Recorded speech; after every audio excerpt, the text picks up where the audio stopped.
আব্বু, সবার বাবা তো সবার সাথে ঈদ করে, আপনি কি এবারও আমাদের সাথে ঈদ করবেন না?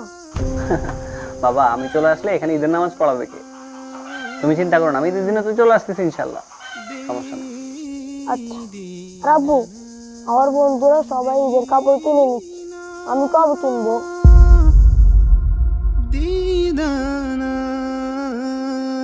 আসসালামু আলাইকুম। ওয়ালাইকুম আসসালাম। আরে হুজুর, কেমন আছেন আপনি? এই তো আলহামদুলিল্লাহ ভালো, আপনি কেমন আছেন? আলহামদুলিল্লাহ, আমি ভালো আছি।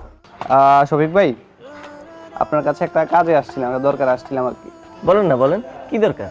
কিভাবে যে বলবো আসলে, ওই আমার কিছু টাকা ধার লাগে। আরে হুজুর, এত ইতস্ত হওয়ার কিছু নেই। কত লাগবে বলেন? ওই পরিবারের সবার জন্য ঈদের কেনাকাটা করা লাগবে তো, আর আমরা তো বেতন পাবো ঈদের দিন। কি আপনাদের বেতন এত দেরিতে দেয়?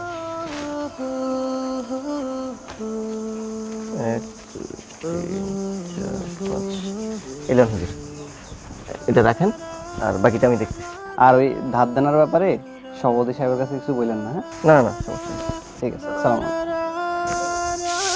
সুন্দর করে ঝাড়ু দাও, ভালো করে পরিষ্কার করো যাতে কোনো ময়লা না থাকে। মানুষ যেন অন্তত ঈদের নামাজটা শান্তি মতো পড়তে পারে। খলিল কাকা, আপনার ইমাম মুয়াজ্জিনের বেতন দেন নাই এখনো? না না, এখন কেন? ওটা তো ঈদের দিন সকালবেলা ঈদের নামাজের পরে বেতন বোনাস একসাথে দিয়ে দিই। এটা কোনো কথা হইল? তাদের পরিবার, ছেলে সন্তান আছে না, তাদেরও তো কেনাকাটা করা লাগে।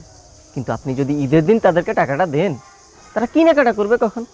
আপনি তো ঠিকই রমজানের আগে আপনার পরিবারের জন্য ঈদের কেনাকাটা করে ফেলছেন, কিন্তু আপনার ইমাম মুয়াজ্জিনের খোঁজখবর রাখাটা আপনার দায়িত্ব না?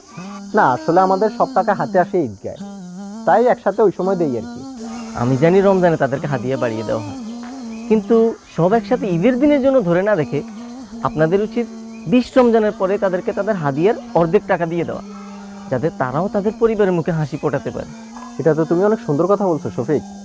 তাইলে আমি কেশিয়া সাহেবকে আজকেই বলি ইমাম সাহেবের বেতনটা দিয়ে দিতে, আর বোনাসটা তাইলে ঈদের দিন দিবে ইনশাল্লাহ। জি কাকা, এটা অনেক ভালো হবে। আচ্ছা কাকা, সালাম আলাইকুম, আসি। ঠিক আছে। এখনো শেষ হয় নাই, তোর এইটুকু কাজ করতে এত সময় লাগে? বাবা, আমি তোমার ওই যে রহিম কাকার দোকানে তোমাদের জন্য টাকা পাঠাইছি, ওখান থেকে টাকাগুলো তুলে নিয়ে তোমার আম্মুর কাছে দিয়ে দিও। আচ্ছা। আচ্ছা ঠিক আছে। আর শুনো, ওই তোমার জন্য ওখানে টাকা পাঠাইছি, তুমি তোমার সজীব ভাইয়ের সাথে বাজারে যায় যে জামাটা তোমার সব থেকে বেশি সুন্দর লাগবে ওটা কিনে নিও, ঠিক আছে? আচ্ছা ঠিক আছে বাবা।